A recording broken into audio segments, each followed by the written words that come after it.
उधर सरहद पर हवाई हमले, इधर शेयर बाजार में धड़ाधड़ सेल। जनाब, जीत के दावों के बीच आखिर डर लग किसे रहा है? क्या बंदूकों की गूंज ने कराची के बाजार का हाल खराब कर दिया है? सोचिए, सुबह सुबह टीवी पर खबर चल रही है कि सरहद पर एयर स्ट्राइक, तोपों की गोलीबारी, दुश्मन को भारी नुकसान, और उसी वक्त शेयर बाजार खुलता है और कुछ ही मिनटों में 3000 से ज्यादा अंक धड़ा।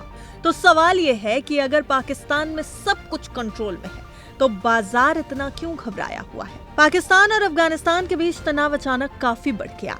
ड्यूरेंट लाइन पर हालात गर्म है। दोनों तरफ से हवाई हमले, तोपों की गोलीबारी और जमीनी कार्रवाई की खबरें आ रही हैं।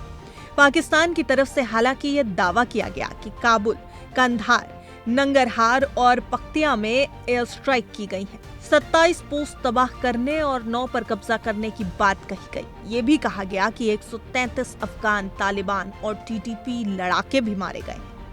बयान मजबूत है, दावे बड़े हैं, लेकिन पाकिस्तानी शेयर बाजार ने एक अलग कहानी लिख दी। सुबह से शुरुआत करिए। 9:20 तक पाकिस्तान स्टॉक एक्सचेंज का KSE 100 इंडेक्स 3079 अंक टूटकर 1,65,813 के स्तर पर आ गया, यानी करीब 2% के आसपास की गिरावट कुछ ही मिनटों में।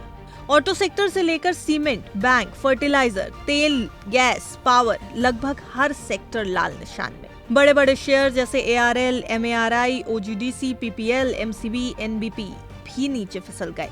मतलब निवेशकों ने साफ संदेश दे दिया, उन्हें भरोसा नहीं है, उन्हें डर लग रहा है।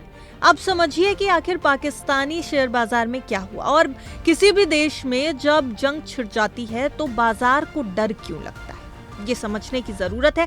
क्योंकि जियोपॉलिटिकल टेंशंस जो पूरी दुनिया में चल रही हैं, वो कई देशों के शेयर बाजार पर असर डालती हैं। देखिए, जब दो देशों के बीच सैन्य टकराव बढ़ता है तो सबसे पहले अनिश्चितता यानी अनसर्टेनिटी बढ़ती है। क्या ये संघर्ष लंबा चलेगा? क्या इसमें देश और शामिल होंगे?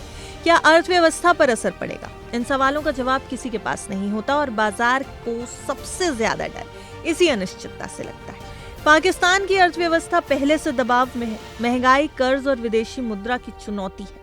ऐसे में अगर सैन्य तनाव लंबा चलता है तो विदेशी निवेशक पैसे निकाल सकते हैं, रुपए पर दबाव बढ़ सकता है, सरकार का खर्च बढ़ सकता है, यानी असर सिर्फ सरहद तक सीमित नहीं रहेगा। दिलचस्प बात यह है कि दोनों तरफ से जीत के दावे हो रहे हैं, लेकिन शेयर बाजार जीत और हार की प्रेस कॉन्फ्रेंस नहीं देखता, वो सिर्फ रिस्क देखता है, और इस वक्त उसे रिस्क ही रिस्क नजर आ रहा है। तो अब अगला सवाल कि आगे क्या होगा? अगर हालात जल्दी शांत हो जाते हैं तो बाजार भी संभल सकता है, लेकिन अगर टकराव बढ़ता है तो गिरावट और गहरी हो सकती है। फिलहाल निवेशक इंतजार कर रहे हैं अगली खबर का, अगले बयान का और शायद अगली गिरावट या उछाल का। सरहद पर गोलियां चल रही हैं और बाजार में भरोसा डगमगा रहा है। असली सवाल यही है कि कौन पहले शांत होगा।